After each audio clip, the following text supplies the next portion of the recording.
Čia be abejo buvo šventykla, Vėlino šventykla, kuri buvo pagrindinė viena iš Sarmatijos valdovų laidojimo vieta.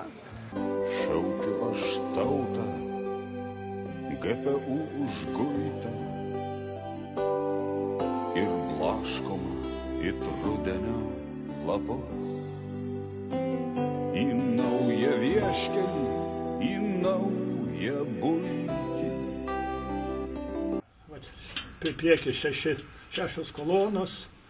Čia va Švento Kazimiero koplyčia, kur mes paskui grįždami vėl užeisim atgal į ją.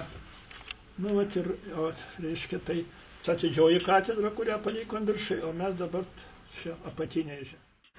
Iš pradžių žiūrėsim tą. Va juoda žemė. Kokia juoda, bet čia jis susimaišė su. Bet jinai pirštus tepa, suvažė čia, na, faktiškai. Ir dar juodesnė būtų. Tai va čia 30 cm tokios juodos žemės yra, kur ta librikinė keramika. Ta katedra po to, kai po Mindaugo mirties Lietuva vėl grįžo į pagonybę, buvo panaudota pagoniškos šventyklos konstrukcijoms.